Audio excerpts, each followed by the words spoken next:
Hello guys! Welcome. Collective reading tayo ngayon para to sa mga no contact situation na nakikibalita sa mga person nila. Be open-minded po. Hindi po halos lahat makaresonate. Thank you nga po pala sa mga nagsusubscribe, sa mga bumabalik. Maraming pong salamat. Give me the message for collective. Ano yung current energy ng person mo? Give me the message. Ano yung current energy ng person mo?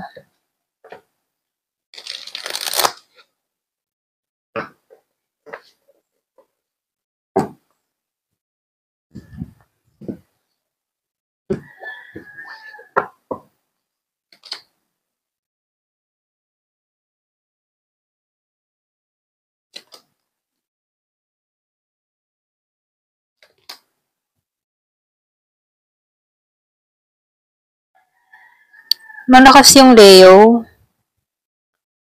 Meron akong nakitang Taurus, Aquarius, Scorpio.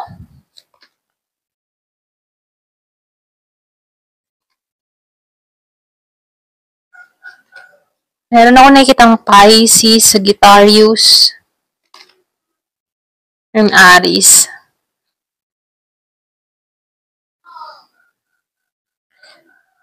Meron akong nakita dito, no? Meron kang mga plano.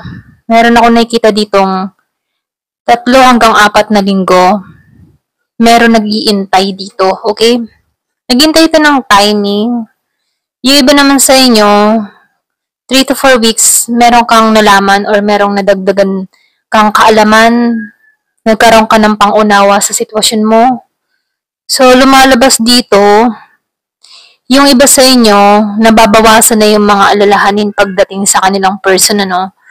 Lumalabas din dito na nagiging ka ng patient dito sa mga nangyayari sa inyong dalawa. Yung iba sa inyo, 3 to 4 weeks, nadagdagan ng iyong kaalaman dito, okay? Sa mga sitwasyon na kinaharap mo. Marami kang natutunan.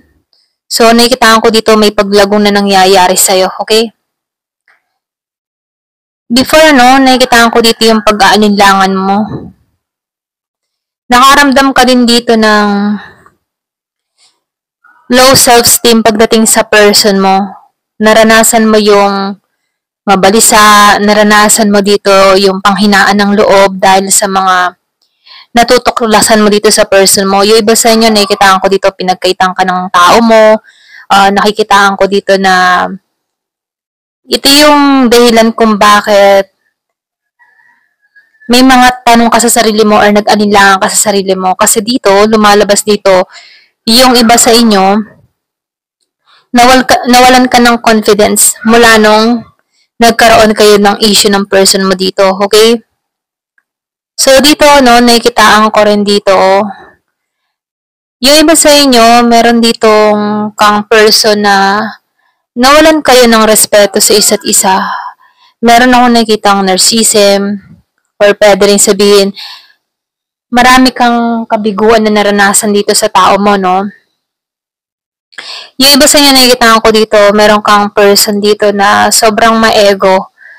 Gusto niya siya lang yung nasusunod na kung sana, sinusunod mo din to before, Yung bang tipo na nawalan ka rin ng control para sa sarili mo dahil sa pagsunod mo dito sa taong ito. Ito lang yung nakikita ko.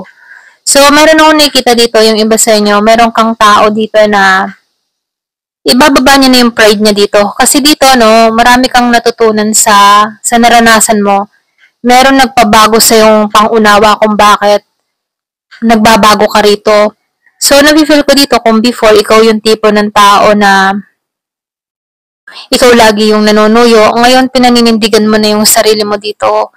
So, nafe-feel ko dito, yung iba sa inyo, nagkakaroon ka ng pride para sa sarili mo. Kasi nakikita mo na yung halaga mo dito, no? So, meron akong nakikita ang Leo. Nakikita ko rin dito yung iba sa inyo, nagtatagumpay ka sa mga ginagawa mo. End of the chapter, Meron ditong tagumpay. Kung ano man yung mga nangyari sa inyo ng taong ito, nakikita ko dito yung pagtatagumpay mo. So, nakikita ko dito, nagkakaroon ka ng sense sa mga nangyari, okay? So, yung bang tipo nagkakaroon ka ng talino, alam mo na kung saan ka nabibilang, alam mo na kung saan ka nararapat. Ngayon mo nakita yung halaga mo rito, okay? Na kung saan, na-fulfillment mo yung sarili mo na hindi lang basta dapat ikaw yung nanunuyo palagi. So, ngayon, nakikitaan mo dito na dapat give and take, okay? So, lumalabas din dito, meron kang na-accomplish para sa sarili mo. Yung iba sa inyo, meron kang napatunayan sa sarili mo na kaya mo pala, okay? So, lumalabas din dito, meron akong nakitang travel dun sa iba eh. Meron ditong pagpapasya or pwede rin may involved ding travel kung bakit nagkalayo kayo ng tao na to, no? Pero ganun pa man, nakikitaan ko dito na yung bang tipo na sa huli, okay, sa huling banda, tama yung decision mo para sa sarili mo. Okay, ito na yung nakikita ko.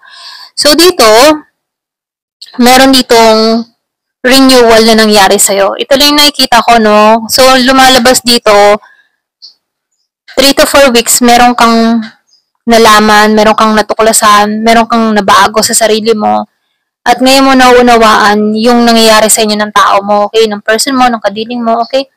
So, lumalabas din dito na handa ka na sa pagbabago, handa ka na sa, yung bang tipo na handa ka na ayusin, okay? At i-let go yung mga dapat i-let go. So, dito, no, meron kang mga tinatapos. So, katulad nung nakaraang reading, ano, meron ditong tao na handa na talaga siya, okay? Lumalabas at lumalabas dito yung energy ng tao nito na handa na siya sa pagbabago, handa na siya sa panibagong pagsubok.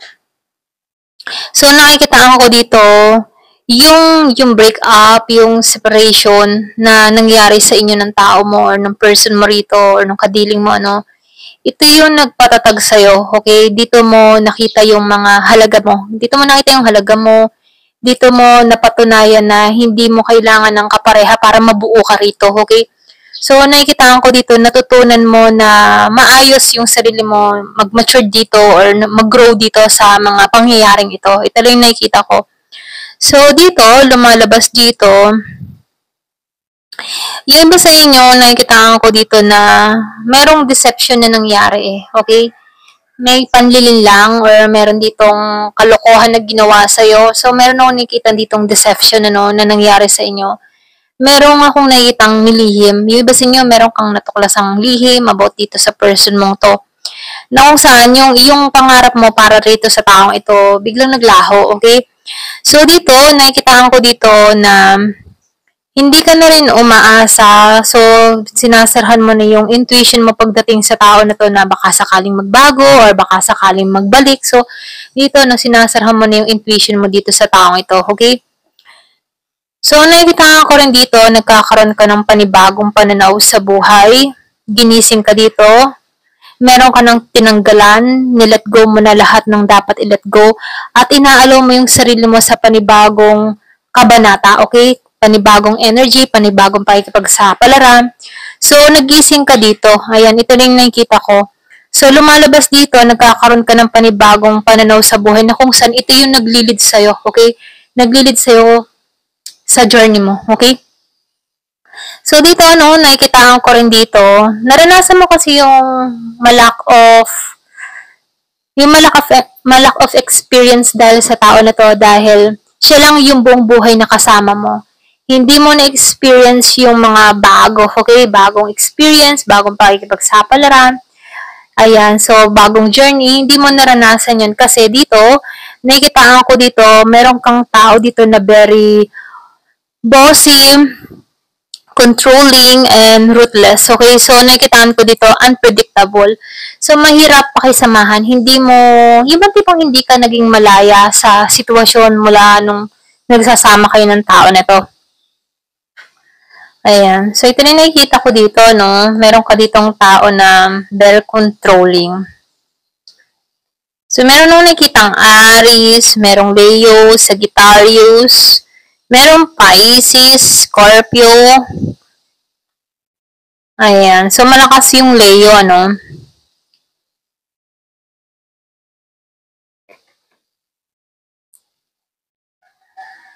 So, lumabas yung The Sun dito. So, nakikita ko dito, yung iba sa'yo, nawalan ka din ng integridad dito sa tao na to, okay? Kumbaga, yung iba sa inyo, meron kang person dito na mahilig mag-inom, may bisyo, pwedeng nananakit ito, okay? Yung iba sa inyo, sinasaktan ka ng tao na ito, lalo na kapag lasing to. Masyado din tong masakit magsalita, okay? Sarcastic.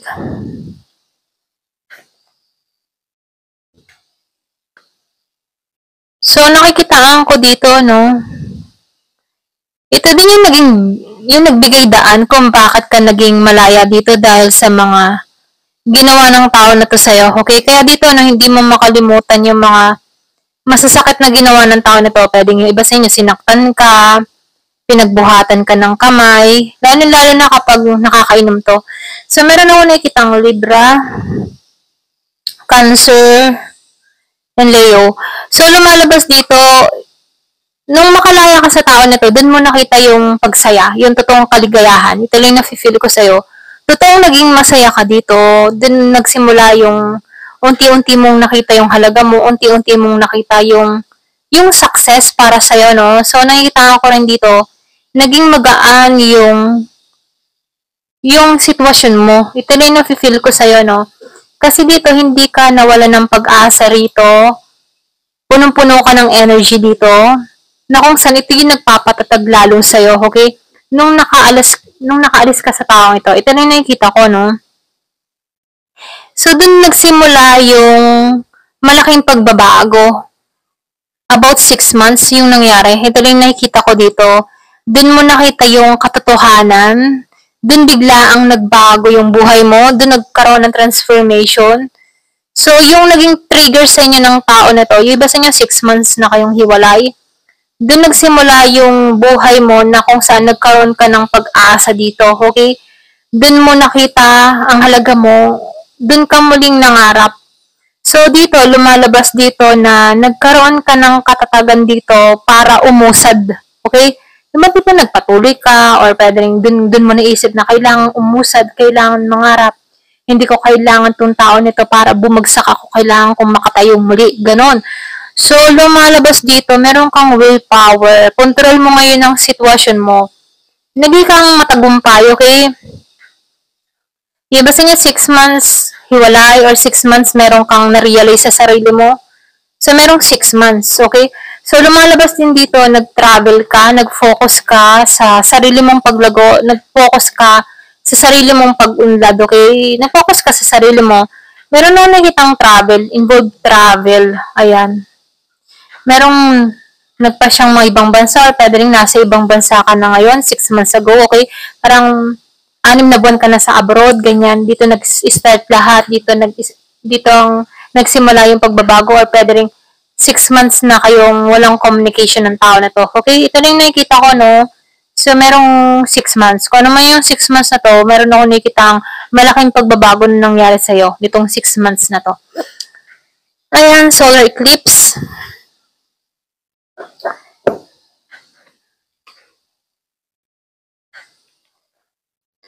So, lumabas din dito, no? Hindi rin nag-effort tong tao na to para mag-reach out sa'yo. Ito lang nakikita ko. So, kaya dito, stuck to. Kumaga, dun mo nalaman na hindi mo kailangan mag-effort sa tao dahil wala tong halaga. Ganon, okay? So, meron nung nakikitang Taurus. So, nakikita mo rin dito sa tao na to, walang pagbabago. Kumbaga, yung iba sa niya, meron kang person or kadiling dito na tamad. Umasa sa'yo, walang pangarap, ganon. So, dito na meron akong nakitang Aries, Leo, and Sagittarius. Meron kang person dito na wala siyang self-confidence about sa mga pangarap mo, okay? So, yung iba sa niya, mataas ang pangarap mo. Yung person mo dito, hindi ganon. Ayos na siya sa simple. Ikaw, mapangarapin ka eh. Meron kang gustong makamit, meron kang gustong marating. Ayaw mo lang ng simple. Malaki yung pangarap mo. Ganon. So, lumalabas dito, humanap ka ng panibagong path. Okay? So, tingnan natin dito, ano, kung ano pa.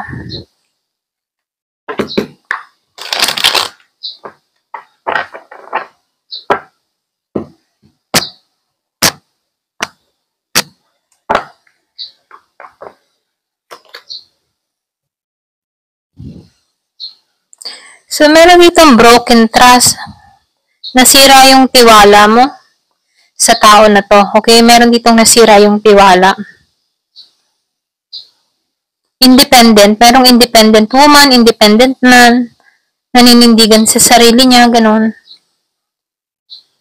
O, di ba merong ex-lover dito. Old spark. Merong legal matter din. Meron ako nakikita nag-aasikaso. Legal, okay? Sa husgado, mga ganon. So, meron ditong inaasikaso. Yung iba sa inyo, meron kang pwedeng kung kasal kayo, meron kang inaasikaso dito yung divorce or separation nyo, ganyan. So, meron akong nakikitang legal. Usaping legal, ganon. About family, pwedeng security ng family sa support sa mga anak, kung may anak kayo ng tao na to, meron ako nakikitang about family. So, addiction and health attachment. So, meron tong mga bisyo. Pwedeng ito na rin yung naging dahilan kung bakit lumayo ka na rito. Pwedeng nagda-drugs to, pwedeng sobrang alcoholic tong tao na to, pwedeng sugarol. So, meron tong mga addiction na kung saan inaayawan mo, ito yung pinaka-inaayawan mo sa tao na to, kung bakit nagising ka dito. So, impluwensya ng mga kaibigan. So, ito yung nagpalubog sa person mo, no? Meron tong mga kaibigan na kung saan dun siya natuto, dun siya nagkaroon ng ganitong bisyo, pwedeng mahilig din to sa babae, okay? So, pwedeng addict din sa sex. So, marami, okay? So, meron dito kang taong ganon. So, dito, merong him. Bago siya maging divine masculine na, no, kailangan niya munang ayusin yung sarili niya. Kailangan niya munang tanggalan yung mga dapat tanggalan dito, no? Kasi lumalabas dito na meron kang person na very toxic, okay? So, gusto mo lang dito yung totoo, tapat. Kaya lang dito, siya meron ditong mimicking. So, meron talaga dito na, alam mo yung tipo ng tao na merong ahas eh. Pwedeng meron siyang pag-uugali or pwede rin mahilig siya sa tukso. Alam mo yung tipo na mabilis magbago ang isip ng tao na to. So, meron siyang mga ganong pag-uugali, ano. So, ginigising siya dito. Ito rin nakikita ko, no, may calling or pwede rin ikaw, nagising ka na dito.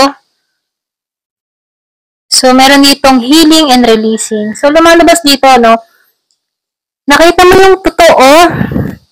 Kaya nagbago yung pag-uugali mo dito kasi nakita mo dito kung ano yung totoo niyang kulay rito. Kasi ginising ka spiritual ngayon na andito ka sa process ng healing, tinatanggalan mo na or inaalisan mo na yung mga hindi ka pakipakinabang sa buhay mo. Okay, ito lang nakikita ko. Ayan. Thank you for watching. Love and peace.